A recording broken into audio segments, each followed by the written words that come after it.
Right, next heading, electric field intensity due to charged spherical cell are conductor. Electric field intensity due to charged spherical cell are conductor.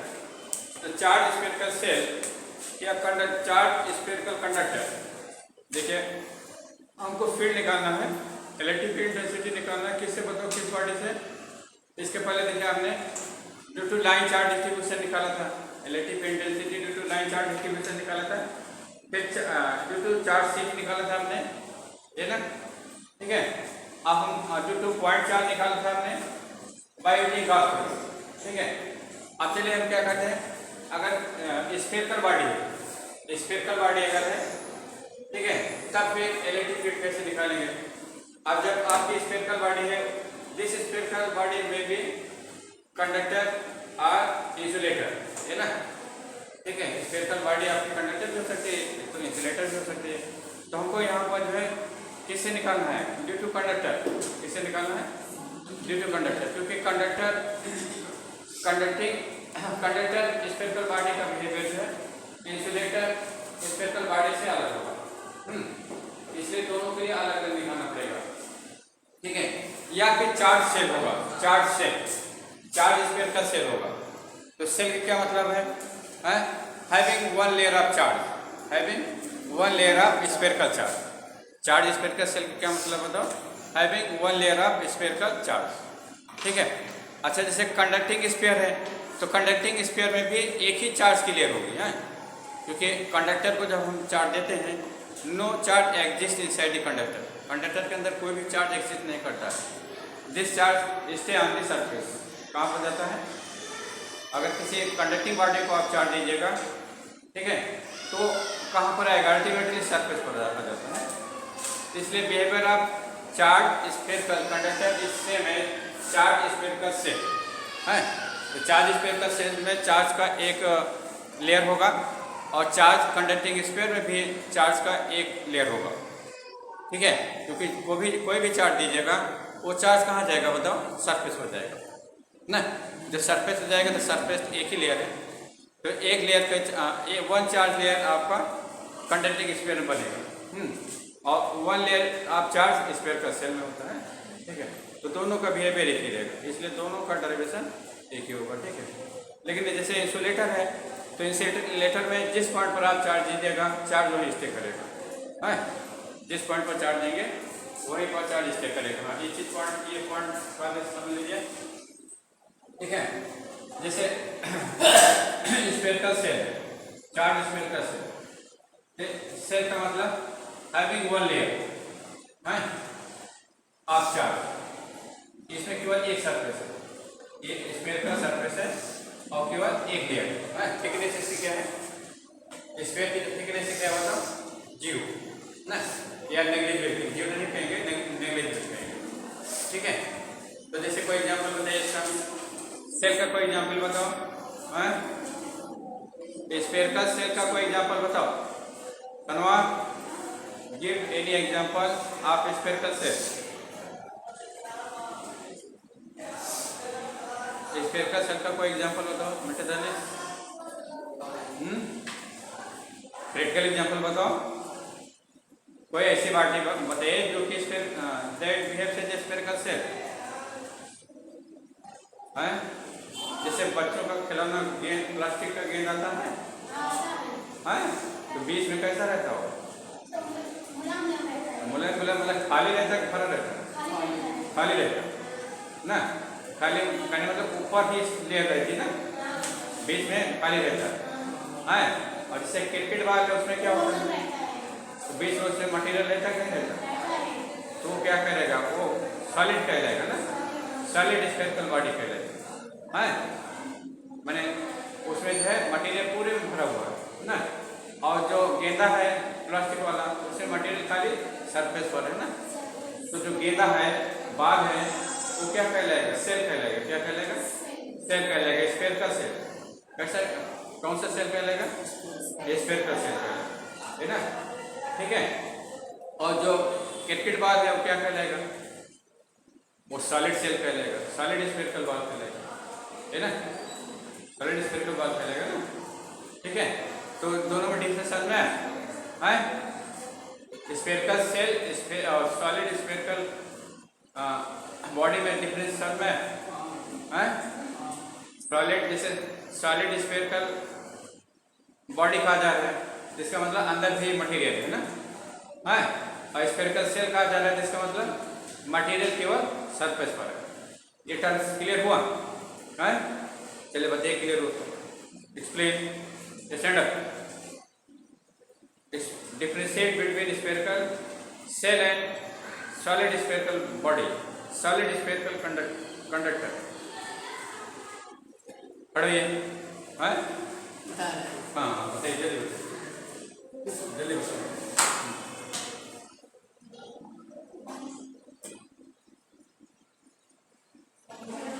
जल्दी बताओ भाई। हाँ तो देखिए जैसे cell है तो सेल में अंदर क्या खाली है, अंदर क्या है खाली ना। और जैसे कहा जा रहा है स्फेरिकल कंडक्टिंग बॉडी ना, जिसका मतलब इसके अंदर मटेरियल ना, जो मटेरियल है इसमें मटेरियल खाली सरफेस पर है ना। और इसमें मटेरियल क्या होता पूरे बॉडी में भरा हुआ है ना, ठीक है। हाँ तो जैसे सॉलिड बॉल ना, फॉर एग्जाम्पल क्रिकेट बॉल है, ठीक है। ये आपका क्या करेगा, ये सॉलिड स्फेरिकल कंडक्टर, मान लीजिए कंडक्टिंग कंडक्टर का बना हुआ, कंडक्टर से मेटल, किसका बना हुआ मेटल, हाँ ठीक है। आयरन है, निकेल है, कोबाल्ट है, मैंने कोई भी मेटल हो सकता है, कॉपर है, हाँ। तो ये क्या कहलाएगा solid spherical conductor, solid spherical conductor. ये क्या चीज है, ये आपका स्फेरिकल शेप। स्फेरिकल क्यों कहा जा रहा है, क्योंकि इसका शेप स्फीयर है, इसका शेप क्या है स्फीयर है, इसलिए स्फेरिकल कहा जा रहा है ना। यहाँ स्फेरिकल क्यों कहा जा रहा है, क्योंकि इसका शेप स्फीयर। तो दोनों का बिहेवियर क्या होता है बताओ, दोनों का बिहेवियर एक ही होता है विद रिस्पेक्ट टू चार्ज। किसके रिस्पेक्ट में बताइए, चार्ज के रिस्पेक्ट में है। जैसे हम अगर हम चार्ज देंगे, ठीक है, तो क्या होगा बताओ, चार्ज जो है डिस्ट्रीब्यूट ऑन द सरफेस। जैसे यहाँ चार्ज दीजिएगा, चार्ज क्या करेगा, ये charge this charge stay on the surface. ये चार्ज कहाँ जाएगा बताइए, सरफेस पे जाएगा ना। जब सरफेस पे जाएगा तो चार्ज की एक लेयर बन जाएगी, चार्ज क्या होगी एक लेयर बन जाएगी ना, ठीक है। क्योंकि अंदर तो कोई मटेरियल है नहीं, तो चार्ज जो देते हैं कैसे देते हैं, इलेक्ट्रॉन हटाते हैं ना। तो जब मटेरियल नहीं है, एटम नहीं, तो इलेक्ट्रॉन कैसे हटाइए, सरफेस पे इलेक्ट्रॉन है तो सरफेस हटाया जाता है ना। लेकिन इसमें जो है अंदर भी एटम है, यहाँ तो इसमें अंदर भी एटम है, तो यहाँ अंदर से भी इलेक्ट्रॉन हम हटा सकते हैं। जैसे कोई एटम यहाँ है ना, यहाँ से इलेक्ट्रॉन आपने हटा दिया, जब यहाँ से इलेक्ट्रॉन हटाइएगा तो क्या होगा बताओ, यहाँ पर एक पॉजिटिव चार्ज आ जाएगा, क्योंकि एटम में जितने इलेक्ट्रॉन होते हैं उतने प्रोटॉन होते हैं, इसलिए एटम न्यूट्रल होता है। लेकिन एक इलेक्ट्रॉन आपने हटा दिया तो न्यूक्लियस के अंदर तो प्रोटॉन उतने रहेगा और इलेक्ट्रॉन क्या हो जाएगा, कम हो जाएगा। तो ये एटम क्या होगा बताओ, इस एटम पर एक पॉजिटिव चार्ज आ जाएगा, क्या आ जाएगा एक पॉजिटिव चार्ज, है ना, ठीक है। तो ये पॉजिटिव चार्ज क्या करेगा बताओ, ये बना रहेगा, ये पॉजिटिव चार्ज क्या होगा बताओ, इसी के अंदर बना रहेगा ना। लेकिन 21 केस में इंसुलेटर होता था, कंडक्टर केस में नहीं बना रहेगा, क्योंकि कंडक्टर क्या होता है, conductor is a material having large number of free electron. Conductor क्या होता है बताओ, what is conductor, conductor is a material having large number of free electron. Conductor ऐसे मटेरियल होते हैं जिसमें कि बहुत सारे इलेक्ट्रॉन होते हैं ना, फ्री इलेक्ट्रॉन होते हैं। Free electron behaves like gas molecule. Free electron का बिहेवियर क्या होता है, गैस मॉलिक्यूल, जैसे गैस मॉलिक्यूल चल रहे हैं इधर उधर है, उस तरह से फ्री इलेक्ट्रॉन भी इधर उधर चलते रहेंगे। और लाइट भी होते हैं बहुत ना। तो जैसे पॉजिटिव चार्ज क्रिएट होगा, इलेक्ट्रॉन पर कैसा चार्ज होता है बताओ, इलेक्ट्रॉन पर नेगेटिव होता है पॉजिटिव, नेगेटिव होता है, ये पॉजिटिव चार्ज है। तो कोई इलेक्ट्रॉन यहाँ पर है तो क्या होगा, इस पॉजिटिव चार्ज को रन करेगा ना, इलेक्ट्रॉन क्या करेगा तो पॉजिटिव चार्ज को खींच जाएगा, है, क्योंकि इलेक्ट्रॉन चलने के लिए फ्री होता है, एटम चलने के लिए फ्री होता नहीं है। तो ये इलेक्ट्रॉन क्या होगा, यहाँ चल जाएगा, जब यहाँ चल जाएगा तो एटम क्या होगा, न्यूट्रल हो जाएगा, एटम क्या हो जाएगा न्यूट्रल। जब न्यूट्रल हो जाएगा तब क्या होगा, यहाँ एक इलेक्ट्रॉन की कमी हो गई, जिस एटम से आएगा वहाँ एक इलेक्ट्रॉन की कमी हो जाएगी ना। तो जब वहाँ इलेक्ट्रॉन कमी हो जाएगी तो एक पॉजिटिव चार्ज क्या होगा बताओ, ये तो न्यूट्रल हो गया, लेकिन यहाँ क्या होगा, यहाँ आएगा इलेक्ट्रॉन ना, जहाँ से इलेक्ट्रॉन आएगा वहाँ पर एक पॉजिटिव चार्ज एग्जिस्ट करेगा है। तो क्या होगा, मतलब इसके पास में कोई इलेक्ट्रॉन होगा ये ना, वो इलेक्ट्रॉन क्या करेगा, इधर को खींचेगा, क्योंकि पॉजिटिव नेगेटिव है। जब इधर से खींचेगा, इधर देखे ना, इधर को खींचेगा तो ये न्यूट्रल हो जाएगा, लेकिन यहाँ से इलेक्ट्रॉन हट गया तो पॉजिटिव चार्ज यहाँ आ गया ना, ठीक है। अब यहाँ का कोई इलेक्ट्रॉन चलेगा, यहाँ का इलेक्ट्रॉन चलेगा और आकर के इसको न्यूट्रल कर देगा कि यहाँ पॉजिटिव चार्ज यहाँ आ जाएगा ना। अब उसके बाद क्या होगा, सरफेस से कोई इलेक्ट्रॉन चलेगा ना, कोई इलेक्ट्रॉन सरफेस से जाएगा, जो सरफेस से जाएगा तो इसको तो न्यूट्रल कर देगा। और फिर सरफेस के बाहर कोई इलेक्ट्रॉन है नहीं ना, जब सरफेस इलेक्ट्रॉन जाएगा तो चार्ज कहाँ आ गया, सरफेस पर आ गया।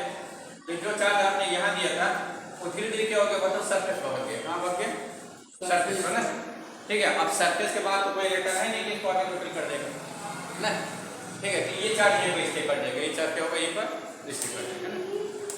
तो जो चार्ज आप इसके अंदर दे रहे हैं वो चार्ज कहाँ चला जा रहा है, बताओ, सरफेस चला जा रहा है ना। तो कंडक्टिंग स्फेरिकल बॉडी को जब चार्ज दीजिएगा तो चार्ज कहाँ जाएगा, अंदर नहीं रुकेगा ना, कहाँ जाएगा, वो सरफेस पे जाएगा। क्यों नहीं रुकेगा, क्योंकि there is a lot number of free electron. जैसे आप पॉजिटिव चार्ज दीजिएगा, कोई ना कोई फ्री इलेक्ट्रॉन उसको आगे न्यूट्रल कर देगा, और फिर रिजल्ट क्या होगा कि पॉजिटिव चार्ज धीरे धीरे सरफेस पे जाकर स्टे कर जाएगा ना, ठीक है, सरफेस भाग जाएगा। तो इस टाइप से जितना भी चार्ज दीजिएगा इस कंडक्टिंग बॉडी को, सारे चार्ज कहाँ जाएंगे, बताओ, सरफेस में जाएंगे ना। तो देखिए, चार्ज स्फेरिकल कंडक्टर है और चार्ज स्फेरिकल सेल, दोनों में चार्ज कहाँ पर है, चार्ज स्फेरिकल सेल और चार्ज स्फेरिकल कंडक्टर, दोनों में चार्ज कहाँ पर एग्जिस्ट कर रहा है, सरफेस ना, ठीक है। तो कहने मतलब इसमें भी वन लेयर ऑफ चार्ज है, इसमें भी वन लेयर ऑफ चार्ज है। तो जो फार्मूला इसके लिए आएगा वही फार्मूला इसके लिए आएगा, क्योंकि इस चार्ज का जो बिहेवियर है वही इस चार्ज का बिहेवियर है, दोनों चार्ज साथ में जा रहे हैं ना। इसलिए जो है चार्ज स्फेरिकल सेल और चार्ज स्फेरिकल कंडक्टिंग स्फीयर, दोनों के लिए एक ही फार्मूला है, क्योंकि दोनों में चार्ज का बिहेवियर एक जैसा रहता है ना। In both case charge exist at the surface of the body, surface of the body, लीजिए। तो बॉडी में भी सेल में भी सॉलिड स्फीयर है ना, ठीक है, ये चीज क्लियर हुआ है।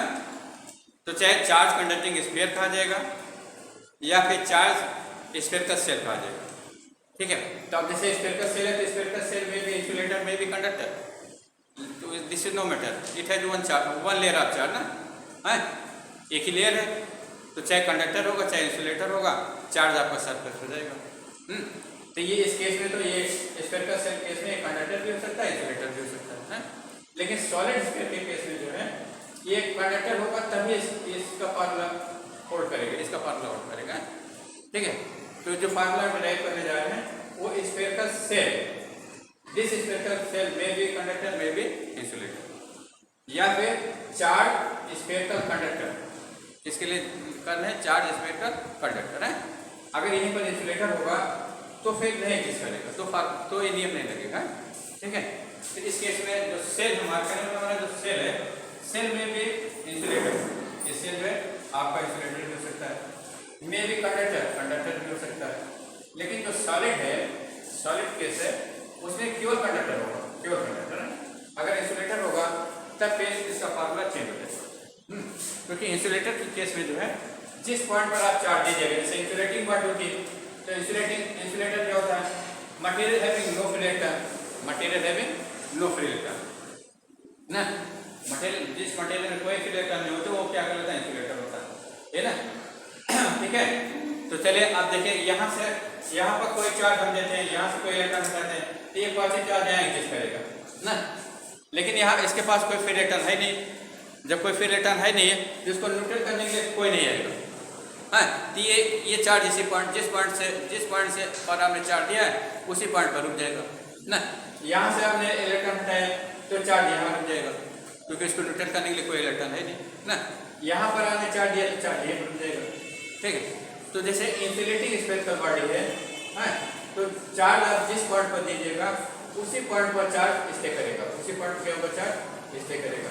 तो charge stay through the volume of the body, charge stay करेगा पूरे वॉल्यूम में स्टे करेगा। इधर देखिए, इंसुलेटर केस में क्या होगा, मतलब charge distributed throughout the बालों आपकी स्फेरिकल बॉडी है, स्फेरिकल बॉडी के पूरे बालों में चार्ज जो है डिस्ट्रीब्यूट होगा है। ठीक है, तो ये आपका insulating solid spherical insulating solid spherical body है।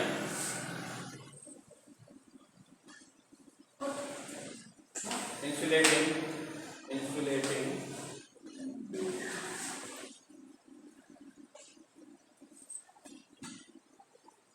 स्फेरिकल बॉडी या नॉन कंडक्टिंग स्फेरिकल बॉडी लिख लीजिए, non conducting spherical body, non conducting spherical body. तो जैसे नॉन कंडक्टिंग स्फेरिकल बॉडी है तो उस केस में जो चार्ज है पूरे बालों में डिस्ट्रीब्यूट होगा। क्या होगा बताओ? Charge distributed throughout the बालों, है ना। ठीक है, चार्ज है पूरे बालों में इस टाइप से डिस्ट्रीब्यूट होगा है। इसमें क्या होता है बताइए? इसमें charge distributed throughout the बालों, charge distributed throughout the बालों, थ्रू आउट द बालों, पूरे बालों में डिस्ट्रीब्यूट होता है ना। इसमें क्या बताइए? इसमें charge distributed over the surface, charge distributed over the surface, ठीक है। इसको बना लीजिए, बने जल्दी। इसमें क्या होगा बताओ?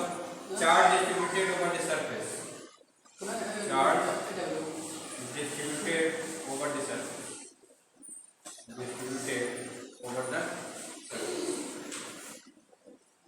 ठीक है, है ना। ठीक है, तो तीनों का डिफरेंस समझ में आया। अगर इंसुलेटिंग स्फेरिकल बॉडी है, नॉन कंडक्टिंग स्फेरिकल बॉडी है, सॉलिड बॉडी है, तो चार्ज का पूरे बालों में डिस्ट्रीब्यूट होगा, है ना। और अगर कंडक्टिंग स्फेरिकल बॉडी है तो चार्ज जो केवल सरफेस पर रहेगा, और कंडक्टिंग या इंसुलेटिंग स्फेरिकल सेल है तो चार्ज केवल सरफेस पर रहेगा। तो इन दोनों केस में वन लेयर ऑफ चार्ज ना। और इसमें क्या बताएं? इसमें इनफाइनाइट लेयर ऑफ चार्ज है, पूरे बालों में डिस्ट्रीब्यूटेड है। ठीक है, इसलिए इसका फार्मूला अलग आएगा। इन दोनों के लिए फार्मूला एक आएगा है, समझ। तो ये आपका ये दोनों आपके कोर्स में है। ठीक है, ये सीबीएसई में नहीं है। चलिए इसको बने, फिर इसका डायरेक्शन बताएं।